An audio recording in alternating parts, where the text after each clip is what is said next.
Hello friends, मैं सरोज पेंसिया आज आपके सामने इस वीडियो के अंदर read level second language second English लेकर आई हूँ।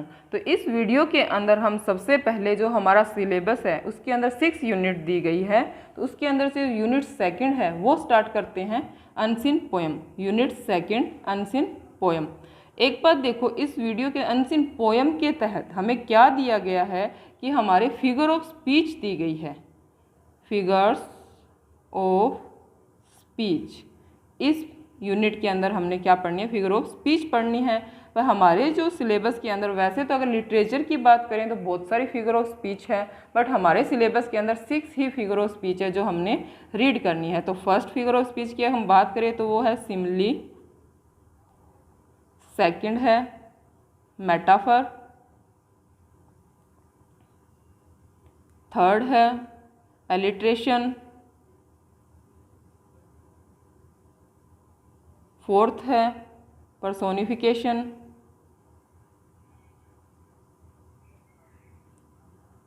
फिफ्थ है एसोनेंस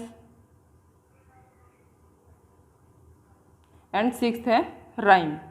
ये हमारी 6 जो फिगर ऑफ स्पीच है जो हमने इस सिलेबस के अंदर हमारे रीड लेवल सेकंड इंग्लिश के अंदर रीड करनी है हमने। पर एक बात देखो, मैं आपको इस जो टॉपिक्स है ये टॉपिक्स है हमारे फिगर ऑफ स्पीच के, उस पे जाने से पहले मैं एक बात आपको क्लियर करना चाहती हूँ। यहाँ पे जो फिगर ऑफ स्पीच का जो एग्जैक्ट मीन, इस वीडियो को बनाने का पर्पज़ भी मेरा यही है कि इनका तो हमें पता है ये टाइप है किसके, फिगर ऑफ स्पीच के। ये तो हमें पता है कि टाइप्स ये हैं फिगर ऑफ स्पीच के, 6 टाइप हमने करने हैं इसके अंदर। बट एक बात देखो, फिगर ऑफ स्पीच जो है उसका एग्जैक्ट मीन क्या था, what are the figure of speech, क्या चीज़ है फिगर ऑफ स्पीच, ये हमें पूछ लें तो अगर हिंदी में अगर पूछ लें इसका मीन हम बता देते हैं ये क्या चीज़ है, अलंकार है। बट इंग्लिश में इसकी डेफिनेशन क्या रहेगी, किस लिए हम इसका यूज़ करते हैं, ये मैं इस वीडियो के अंदर आपको बताऊंगी। यही मेरा पर्पज़ है इस वीडियो को बनाने का। और नेक्स्ट वीडियोज़ के अंदर हम जो जैसे ये हमारे फिगर ऑफ स्पीच है सिलेबस के अंदर वो हम क्लियर करेंगे, बट इस वीडियो के अंदर हम सिर्फ इसकी जो डेफिनेशन है वो क्लियर करते हैं फिगर ऑफ स्पीच की। तो स्टार्ट करते हैं, फिगर ऑफ स्पीच की डेफिनेशन से हम स्टार्ट करेंगे। तो मैं एक बात यहाँ क्लियर कर रही हूँ कि इसका जो अदर नेम है फिगर ऑफ स्पीच का, अदर नेम हम देना चाहें तो क्या देंगे इसको, पोइटिक डिवाइसेस। पोइटिक डिवाइसेस ये कहाँ पे दिया है पोइटिक डिवाइसेस, ये 1-2 की जो सीबीएसई की बुक्स है या एनसीईआरटी बुक्स में इनका नाम दिया गया है पोइटिक डिवाइसेस। तो कंफ्यूज हो जाते हैं कि फिगर ऑफ स्पीच आ जाती है तो हम समझ जाते हैं, बट ये पोइटिक डिवाइसेस आ जाए तो ये सोचते हैं क्या है, यही क्या है, पोइटिक डिवाइसेस ही क्या है, अलंकार ही होते हैं। इसका अदर नेम है फिगर ऑफ स्पीच का। तो इसका अगर हिंदी मीन जानना चाहें तो ये होगा काव्यात्म।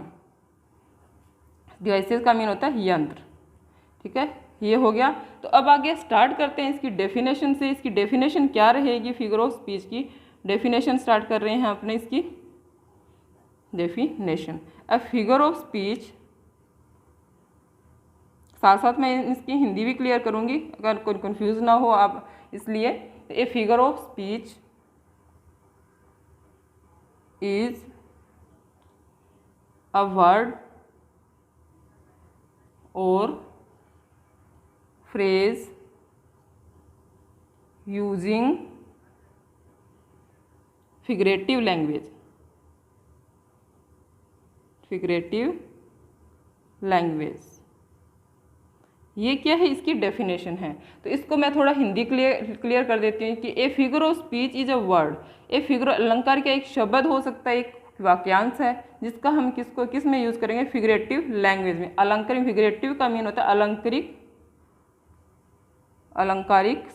अलंकारिक भाषा में हम इसका यूज़ करते हैं, ठीक है, ये रहेगा। आगे इसको हम क्लियर करते हैं, इसी को कंटिन्यू करते हैं इसकी डेफिनेशन को। Language that has other meaning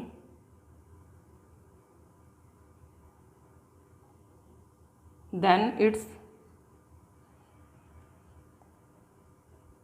normal language. इसके अंदर देखो, अब आगे मैं क्लियर कर रही हूँ कि फिगरेटिव लैंग्वेज की ही बात कर रहे हैं कंटिन्यू। ये जो लैंग्वेज है, जो भाषा है, that has other meaning, other meaning than its normal language. जो नॉर्मल लैंग्वेज होती है, जो फिगरेटिव लैंग्वेज का मतलब क्या होता है कि जो नॉर्मल लैंग्वेज होती है उससे अलग मीन होता है, इसका अदर मीनिंग होता है, सिंपल मीन नहीं होता है। तो ये चीज़ें अब आगे कंटिन्यू करेंगे ना इस वीडियो को, तो मैं थोड़ा क्लियर और कर दूं कि लिटरल एंड फिगरेटिव लैंग्वेज में डिफरेंस क्या है, इनकी जो कैटेगरी दी गई है वो अपने क्लियर करेंगे। ठीक है, आगे चलते हैं। इसको एक सिंपल लैंग्वेज में अपने समझना चाहिए इस डेफिनेशन को। तो मैं आपके ये थोड़ी सी क्या लिटरेचर की लैंग्वेज में दी गई है। ठीक है, तो आगे थोड़ी सिंपल लैंग्वेज में बताना चाहूँ कि we can say that in simple language ये थोड़ा मैं सारा क्लियर कर रही हूँ कि आपको समझ आ जाए। Language that they are use to produce a greatest effect on the reader or listener।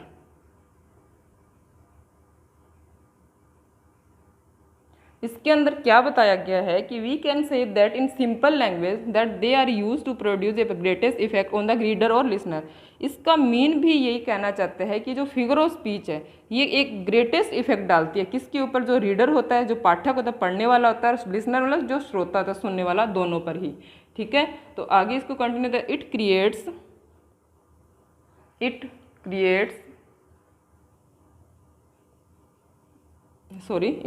A freshness ये क्रिएट करती है किसको, फ्रेशनेस को, एंड इंक्रीज करती है किस चीज़ को, increases the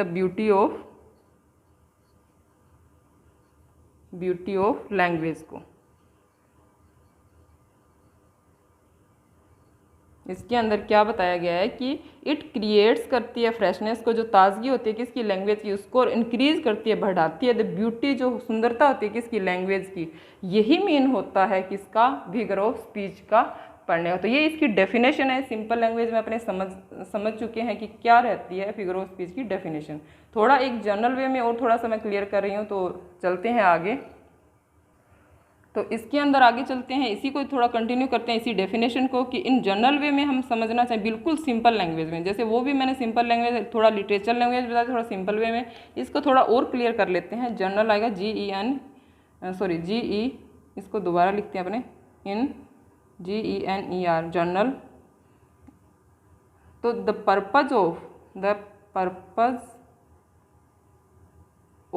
A figure of speech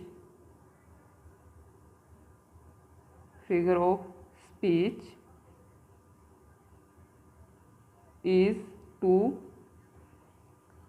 lend texture and color to your writing।